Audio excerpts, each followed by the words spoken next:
Team over at Blizzard gave us a little Diablo 4 Campfire Chat here today, talking about what their response was to the community's response about the most recent patch, some things that are coming in the more recent patches, and then what Season 2 will kind of look like as far as improvements and patches made to the game.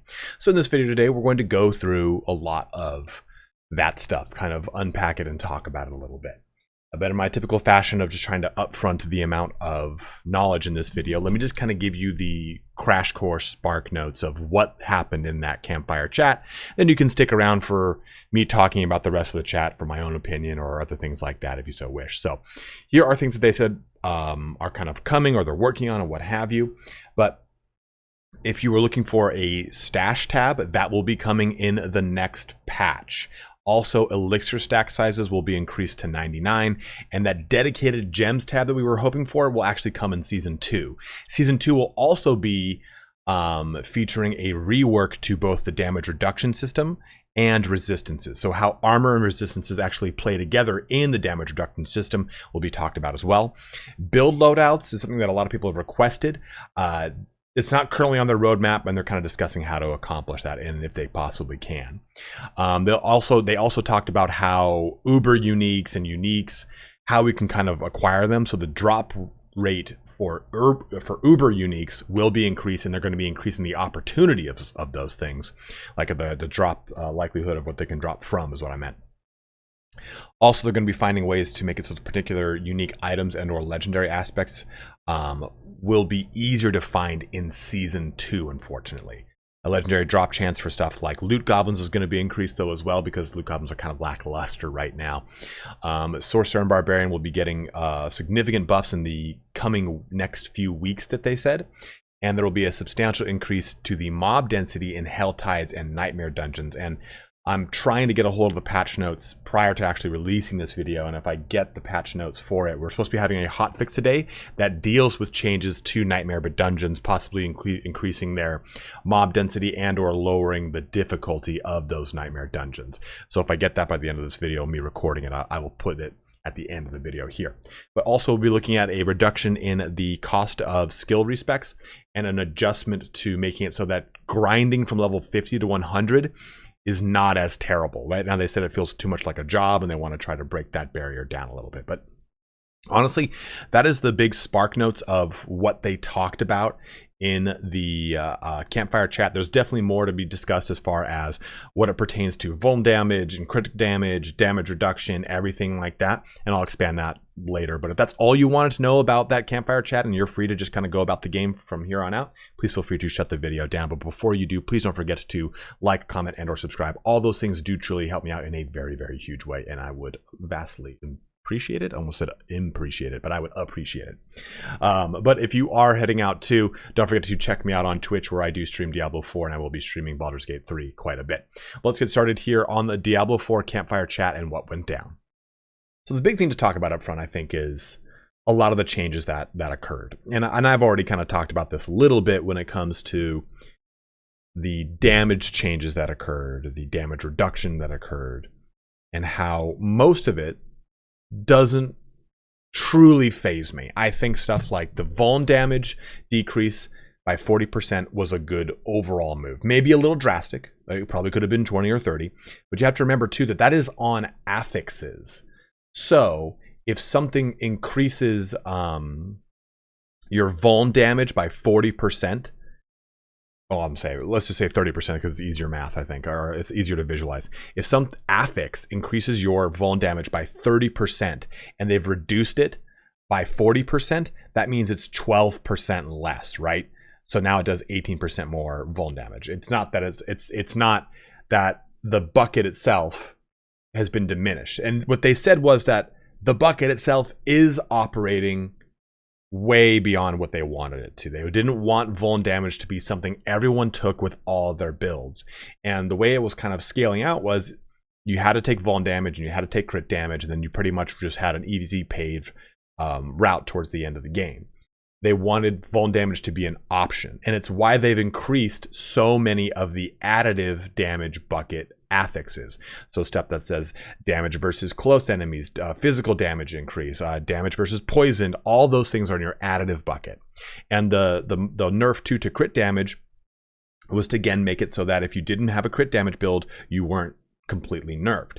And it's nice that the crit damage debuff was only 17%. I think probably Vuln could have been the same. There's not that many sources to increase your Vuln damage. So I think that 40% was just a little drastic in my opinion. And I think to the implicit reduction on the 65% reduction to Vuln damage on crossbows was huge. Like that was such a massive nerf to them, because I think it could have been just the standard 40% if you really wanted to go that route. But again, it's to kind of create options. So I guess I understand that. I understand that, you know, hey, this is good for the health of build variety, because we've already reached a point coming into season 1 where builds have stagnated, where we have pretty much, hey, you've got to play these builds per this class or you're just not going to be able to be viable to kill Uber Lilith. Take, for example, Necromancer. Everyone's just going down and jumping hard into Bone, right, up until this point. Or if you're going Druid, you were going really hard in the paint on a Tornado Werewolf build or something, or a Pulverized build of the sort. I think who this really affects and hurts are Sorcerers. Sorcerers got just hit in the jaw pretty hard here, and hopefully these sorcerer buffs, whatever they are, will be substantial, because I think then this comes back to our conversation about the damage reduction and of armor. And they were saying that, you know, the performance of how people are doing in Nightmare Dungeons is like far exceeding what they thought they would be difficulty wise. That people up until patch 1 point whatever, this most recent patch, people were just crushing Nightmare Dungeons way easier than they thought. So they tuned it down to make it a little bit more difficult when it comes to damage reduction. And honestly too, I'm fine with that. I'm fine with a reduction to damage reduction to make it so that the challenges are harder. But I think that ultimately what damage reduction does to the amount that they did, a 25% reduction across the board to damage reduction, characteristics, affixes, whatever it is. The problem is that we weren't really given the tools, like I've said before, to fight back against that, right? Okay, resistances don't help anymore. And they did, what is interesting to me too is in the Campfire Chat, they brought up the exact instances, whereas prior to this Campfire Chat, it felt like they were blind, sweeping changes made to the game where I'm like, do they even understand how a multiplicative or additive bucket works, or how the DR and the resistances work? And for them to outright say, like the associate game director, Joey P., just to bring up outright, you know, hey, you know what? I know you're frustrated fighting against cold enchanted things and how they lock you in place and how the CC crushes you and these things in specific. So I don't know if it's good that the 25% was made and they're aware of it. It's like, oh, okay, so I at first thought you were naive about it. Now I know you know that you're fucking me over. That feels dirty, but I understand that it's to make for the game. It's to allow the game to actually feel challenging beyond a certain point. To actually feel like, hey, you know what? If you're pushing the top tiers of the Nightmare Dungeons and the top tiers of the game, for it to actually feel hard. Like, I mean, if you've played Diablo 2 and you're jumping into hell difficulty, hell felt like hell for a very long time until you scaled up your resistances. And that's kind of been the shtick of Diablo, right? Pushing into higher difficulties just makes your stats weaker and their stats better, which sucks, right? That's not the best game design. That's not how you dynamically make a difficulty. So it's nice to see they are looking at that. They're addressing it in some way, making it better. What that really means, we'll have to, I guess, wait for season 2, which I don't really like. But again, too, the hot fix that's coming for Nightmare Dungeons is set to apparently address this. So hopefully this increases maybe monster density and decreases difficulty, or maybe a combination of those two things, because I think that's what we really want, right? Because they were saying, you know, like, we want you to feel powerful and strong, and that's what they were saying. They approach the patch ethos is, if we make something that's overpowered, we want things to be overpowered. We want things to exist, to have a very strong presence in the game that allow you to crush shit, which I'm cool with. I think that ARPGs and hack and slash games do need overpowered builds for people that want to pursue them. But what they're also saying is, if we want to nerf and overpower, we have to produce or provide tools to make things either substitute it out or kind of raise the tide across the board. And that's where I think the patch kind of fell short. And I think they also kind of oddly PR dodged that in a kind of a certain way. But that's the big thing, right? Is that, like, you buffed things no one needed buffed. You nerfed things that people didn't necessarily want to get nerfed. And it didn't kind of provide those tools. So I'm hoping to see what those tools look like coming up because they've said, hey, we're addressing it, especially Sorcerer and Barbarian and what that kind of looks like. I think some of the biggest problems I had with the patch were actually outside of the damage and the damage reduction. I play a Blood Surge Necro. I haven't had a problem with the patch. I will use potions way more and a little bit more cautious going into a pack, but my damage is still the same because I'm using Overpower. Crit and Vuln were never my big focal point, so it didn't hit me very hard. So it's now going to force people to adapt, which might be good, might be bad. It just depends on what the tools we have access to, because I've also noticed, jumping into Season 1, that the Malignant system and the addition to those into your jewelry adds actually a ton of survivability options. So I don't know if this was the intention, like, hey, let's nerf these things, allowing things for the season to kind of fill the gaps. I don't like that. But either way, I can use a lot of those Malignant options. Like, my character is not max level in the season. I think he's like level 30 right now. And I'm already looking at the Malignant things that I can put into my jewelry, and each one of them at its current item level of 350 something is giving me like 180 armor with each one, and usually some sort of health benefit or whatever it is, depending upon if it's vicious, wrathful, or devious, right? So those do shore up a little bit of survivability, and I want to see how those expand out to the 50, 60, 70, 80 plus item ranges, because if you think of a Royal Skull gives you 225 armor, which is a fair bit of DR in the game. And if I get more armor from these Malignant hearts, and then also additional possible defensive characteristics, that could shore up a lot of my health issues or a lot of my defensive issues going into the latter portions of the game in Season 1. I had a different thought process in my head. Oh, the other thing I really had a problem with the patch was, again, outside of the damage and damage reduction, was the leveling things when it comes to experience. Helltides being punishing, the Cinders being an absolute nutbuster, and there being leveling caps on the ability to traverse difficulties. Meaning, prior to its hotfix, you had to get an actual set level before you could traverse into the higher difficulties. That has been hotfixed away as of yesterday, as of July 20th. Remove the level requirements for tier 3 and tier 4, that's huge, because that was like, I'm like, that's a huge pisser. It means I have to stay in difficulties 3 and 4 way longer than I need to. Well, I have to stay in difficulty 3, or difficulty 2 and difficulty 3 way longer than I need to. Let me push into Nightmare and Torment at my own pace. Thank you very much. So those have been fixed. The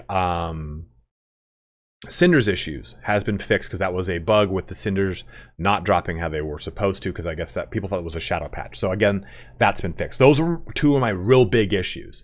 Now, when it comes to experience, that I haven't felt yet. At level 30, experience is experience. I'm pushing through. I probably could have been at a higher level if the experience wasn't nerfed the way it was, but I'm kind of just playing at a fair pace, having a good time in the season. What I'm worried about is what level 50 to 100 is like, and at least they did address that in the Campfire Chat, that there will be adjustments to making that feel less like a job. They do plan on adding more variety to the end game content down the road, but I really have to see how that experience feels, because it's the one thing that I'm most concerned about with the patch. Yes, I agree that maybe we were leveling way too fast. People were getting to 100s to level 100 in droves, and that doesn't unlock more of the game, right? Not like an MMO where you get max level, boom, now you can play the rest of the game. The game is effectively kind of like, quote unquote, over. Now you're just min-maxing your gear, you're pushing the highest Nightmare dungeon you kill Uber Lilith. For an ARPG, it's all about making the characters and trying different builds and stuff like that. So getting to 100 kind of makes me hit a terminus way faster. Whereas if I play Diablo 2 Reborn or Remastered or whatever the hell it Resurrected, whatever the fuck it's called, I still don't have a level 99 character on D2R. I've got tons of level 80 characters, or level 7 or level 70 and 90 characters, but never level 99, which is, I guess, it's kind of how I play RPGs. So I do want to see how they address that, because I want to feel like I can get to a top end of a game. I think that 85 is when your character really kind of hits completion. And after that, you're tweaking into it with just more Paragon points here and there. But I think 85 is pretty much build complete. You've gotten all your skills. Now you're really pretty much near max item level for most of your items. You're just min-maxing the affixes and you're swapping out Paragon points to hit most of the things. You've probably gotten most of your Paragon boards online with their respective sockets, and you're from there just kind of filling stuff out. So, again, very curious to see what that looks like, because it's probably my biggest pain point with this patch. Overall, I think the Campfire Chat put me in a better mood or place. You know, they did say, like, going forward with our communication, we want to walk through the patches with you. And I think that's a really good way to open up a season, rather than kind of having a fluff stream where they kind of say, like, yeah, here's some of the things coming with the season, and here's this, and here's that.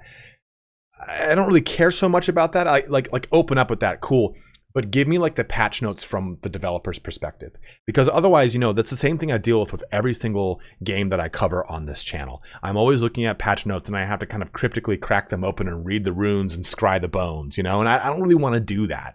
I try to give you guys the information the best way I can and paraphrase what I think it means. But it'd be great to just see one of these Campfire Chats where it's, hey, here's the developers. Here's some of the bigger patch notes we want to hit and talk about because we know they're going to be points of contention. Or, hey, here's the patch notes. We're waiting for your feedback because we're doing Campfire Chat the next day to talk about your feedback. Either one, I think, is a really good approach going forward for D4, just to kind of say, hey, here was the explanation point, the ethos, or the way we're approached that patch note, and here's why it is this way or that way. So, again, I think that the Campfire Chat was desperately needed. I think it put me in a better perspective as to why they did certain things. Like, hey, we want multiplicative buckets to feel less compulsory. We want additive buckets to feel like they do a better impact on you because there's so many ways to pull into them. I like that ethos, or at least that a way of approaching the damage buckets in the game. Again, I think I stand by the statement that the DR stuff was still probably a little too drastic, depending on your build, right? Like Blood Surge, I'm not even feeling it. I'm really not feeling it. I'm feeling a little bit more cautious, but not enough to go, God damn, I need to completely rework this build. But I do also realize that is not the same way for everyone. Also, one thing I did forget to talk about, they did talk about cooldown reduction. I'm fine with the cooldown reduction patch note of the 30% across the board, because they were saying we approach these skills in the sense that we never wanted them to be complete 100% infinite uptime. So we've reduced it because it's probably one of the most important stats in any ARPG is being able to use your abilities very, very frequently. But we were getting abused to the point that they were just being used nonstop. So I appreciate it too. I understand it. I think that the counterpoint to that, though, for my stance is, if you're not going to let me have abilities that have permanent uptime, which I agree, I don't think they should. If it's got a cooldown, it needs to have a cooldown. I shouldn't need to reduce it down to 0 to get it to make it viable. I think it means that certain skills then need to have increased utility or viability or whatnot as it is. Like, it's nice now that we can kind of look at other things for the Barbarian kit, but it still comes down to reason that Barbarians need like almost all their shouts to maintain the long-term viability or utility in top-tier gameplay. That's something that Rax was talking about in his video, where he went through, hey, what's the state of all the classes at level 100? He was saying Barbarian is really cool, but it needs all of its shouts, so we need utility on other skills to make me not want to choose the shouts and make it so that I can try to minimize their cooldown as much as possible. So I think that's kind of a big challenge for Blizzard now, is to do that. Like, cool, yeah, you nerfed the CDR, I understand why you did it, but now give me the utility to make those skills feel a little bit more oomph. Either if it's a legendary aspect to add a ton of utility into a skill, like a good example here would be Iron Skin from Barbarian. The Iron Warrior aspect makes it so that ability is now, it gives you unstoppable and 28% more DR. That's a huge aspect that you need with that skill. It adds a ton of utility for it. So I'd like to see more of those types of legendary aspects that make a skill have a lot more utility at the opportunity cost of having the aspect on your gear. But this video ended up way longer than I intended it for to be. But there's my overall thoughts here. If there's things I didn't cover that you wanted my thoughts on or something like that, go ahead and let me know in the comment section below. I try to kind of cover the things that I wanted to talk about the most, or things I really wanted to bring up. Stuff like stash tabs and elixir stack sizes and stuff like that are all real great, and I'm glad we're working on those. But that didn't make or break things for me coming into season 1. I think another real quick thing here is, I think season 1 was a predetermined minor season of like hey, let's throw a season out, get people introduced to the season process, get them introduced to how we're going to be doing massive meta changing patches, because as I said, we want to do our big meta changing patches at predictable points, which are the beginning of seasons, and it's how they did it in D3. And also, again, introducing people to the season process, because that's been a big thing. People coming into D4 for the first time, they've never played a season, what the hell it is. This has been a chance for them to kind of show how seasons really work. I think, personally, season 2 will be the big, like, hey, we've done our growing pains. We've dealt with it. We dealt with all the kind of early issues of the game. And to be fair, I don't like to give concessions where concessions aren't due, but of a lot of the AAA games that have come out in the last couple of years, up until this point, D4 had a real successful launch. Almost every other AAA game, I'm like, oh, great, another shit launch, huh? Can we just add that to the tally? Like, this patch was a bit of a nut bust, I think, for a lot of people, and that's totally legitimate. But I think Season 2 is going to be pretty large because it's coming around the time of BlizzCon. And I think they need BlizzCon to be a pretty big showcase, because it was not the last time it was active. So I think I think Season 2 is going to have a rework to the DR system. I think we're going to see that gem thing, maybe a change around to the way that legendary aspects and unique items drop in or work. Maybe or launch another class, like the 6th class, like a Paladin. I could see that Season 2 being a real big point in the game to kind of show you, hey, okay, we've gone from this to that, and here's where we stand now. I that's what I personally am envisioning or baselessly speculating about, whatever it is. But again, that's my 2 cents. If you guys have any questions, anything like that, go ahead, let me know. Comment section below, all that fun action. But have a good one and take care.